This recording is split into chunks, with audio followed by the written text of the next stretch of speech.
Hi, welcome to this overview of the Art in Embassies exhibition here at the United States Chief of Mission Residence in Ankara, Turkey. My name's Elizabeth Fritschle, and on behalf of my husband, David Satterfield, who's currently serving as the United States Ambassador in Turkey, we'd like to welcome you. This really is a wonderful collection that represents the diversity of the artistic community in the United States. And the overarching theme is transcendance, which of course is going to represent different things to different people as they look at the art. But for us as diplomats, so much of our work is about forging mutual understanding and of course building bridges and sometimes transcending differences that may exist between different nations and peoples. So please come inside and join me.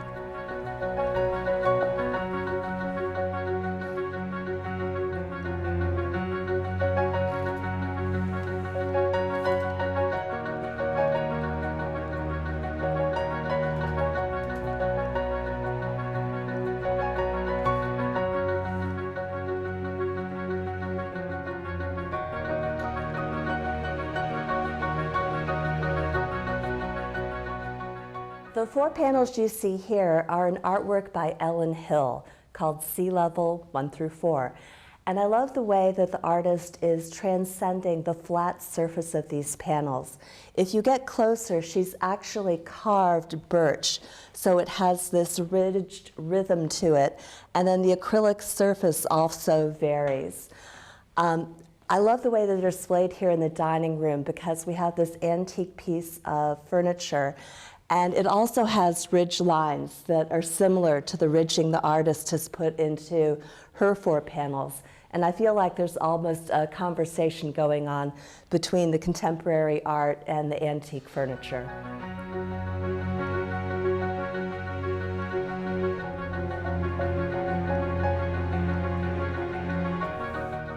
We have Palisade 68 by Christopher Bear. And the artist talks about his work as repackaging or abstracting familiar things so that you challenge your history and identity when you look at it. And doesn't that fit in perfectly with our theme of transcendence? The Palisades title also has personal meaning because as diplomats we're always in Washington, D.C.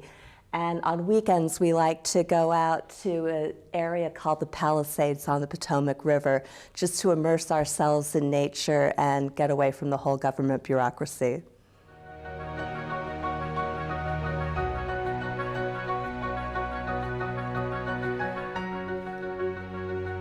This is Rampart. Benjamin Abramowitz is the artist, and he's also the founder of the Washington Color Field School.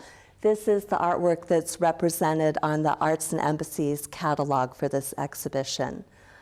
If you get a chance to read more about Abramowitz, he actually started out as an employee of a WPA government-funded work program in the arts after the Great Economic Depression in the 1920s.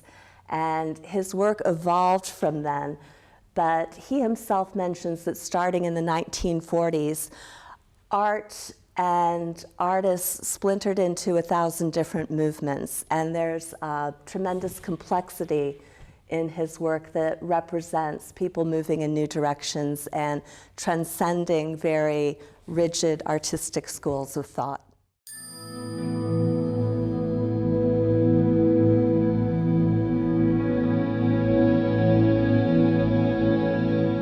This immersive seascape by Kay Walking Stick allows us to talk more about the diversity of the United States, because superimposed on the seascape is this Native American Indian pattern that's based on a weaving that the Narragansett Indians might have put into their hand-woven baskets.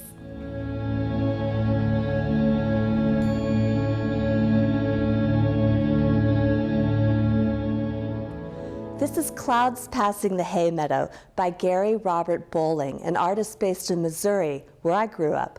And the artist talks about his current paintings focusing on the environment and how individuals absorb the beauty of nature and its transcending effect on people. I love to share this with our visitors because my husband and I have visited so many places in Turkey that has this same glorious blue sky.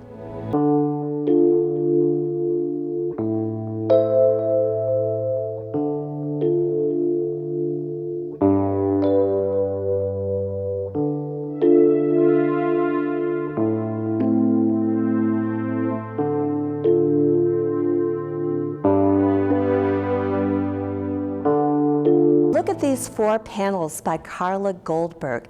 It's starboard 1 through 4, and they add so much color and vibrancy to the reception hall here. They're actually sculptural drawings.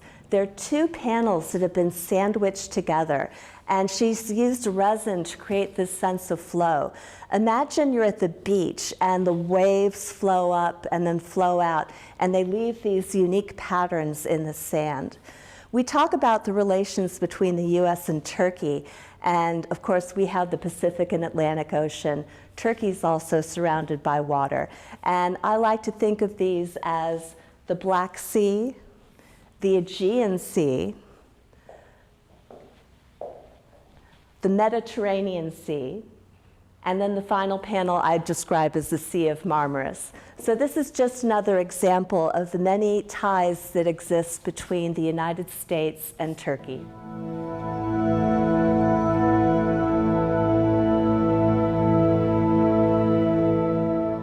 This is Traveling Light 14 by Madeline Marcus, and she's really transcending the flat surface in the paint to create this wonderful sense of rhythm, movement, and fluidity.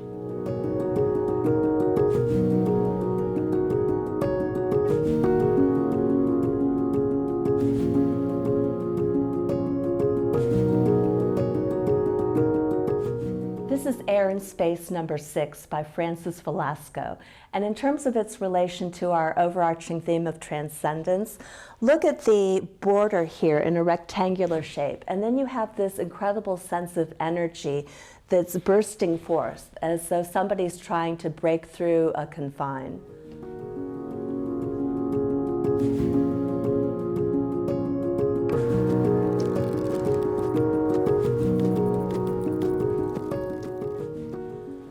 This is Water or Sky by Rick Braveheart, and he talks about his Native American heritage as part of the Tuscarora tribe and the importance of maintaining harmony with nature. There's also that commonality between the United States and Turkey, because for me, this represents the glory of the American West landscape. But it also reminds me of scenes my husband and I saw when we were traveling between Erzurum and Artvin, and we saw magnificent river canyons here.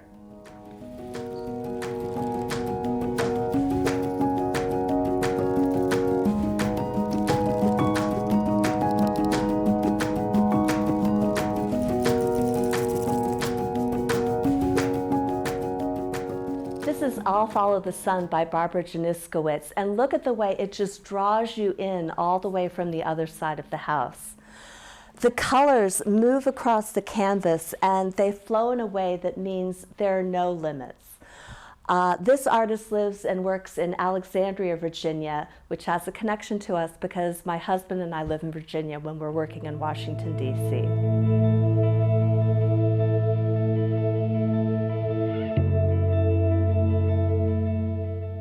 This is Copper 4 by Jacob Brown, and several of the artists in this exhibition have had to transcend or overcome personal challenges to pursue their career as artists.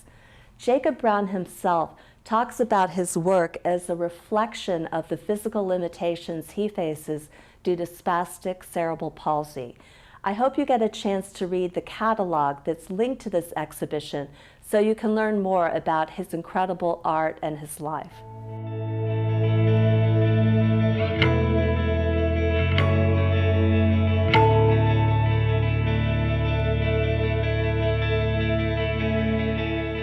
This is Three Mezuzot by Rachel Miller, and I have to tell you, Rachel and I went to high school together. She's a dear personal friend, and I'm so grateful she contributed to the exhibition. These sculptures are a brownstone, a cottage, and a castle. And according to Rachel, we shouldn't think of them about specific places, but where we might live. And in her words, when you open this door, it reveals the Hebrew word for Shema, which means to hear or to listen, but it's also the name of the prayer blessing that would be inserted inside the case. And as Rachel says, it reminds people to be tolerant and to listen to others' concerns and beliefs.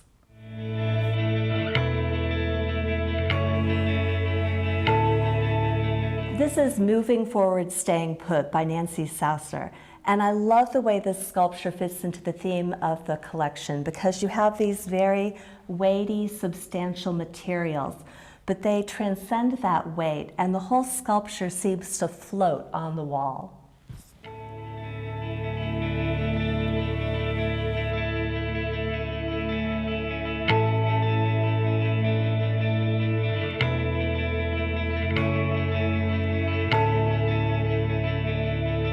The exhibition includes a pair of monotypes by Susan Goldman, and she describes that she noticed a shift in her work after she had her daughters and she traveled here to the Mediterranean region.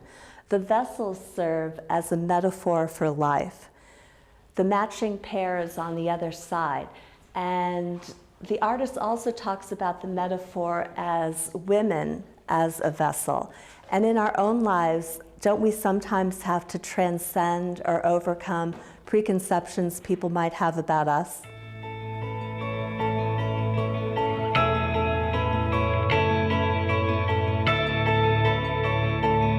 We've seen photographs, paintings, sculptures, and this is the first video that's been exhibited here at the Chief of Mission's residence in Ankara.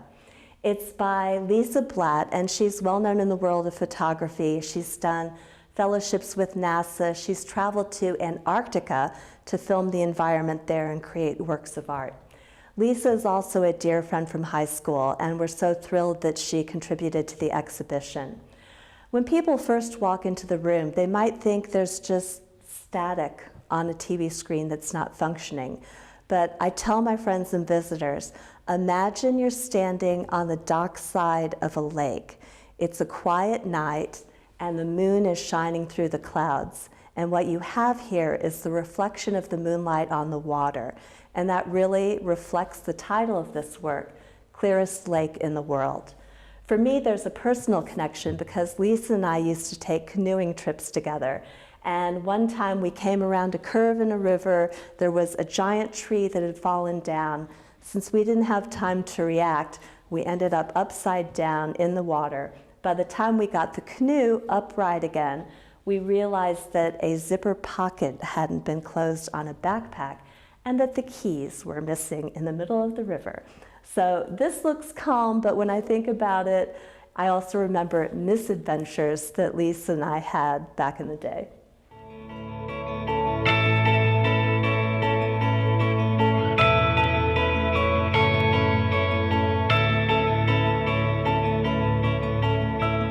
These sculptures by Tom Freund are so much fun, particularly in the interplay of light across the wall. Freund says he has a profoundly optimistic message about transcending or transforming scrap materials into art. In this case, he's taken scrap metal and salvaged acrylic to make the sculptures. And if you have a chance to travel to Brooklyn and New York, there's actually a life-size sculpture you can walk through and just revel in the glory of all this color with the sunlight streaming through it.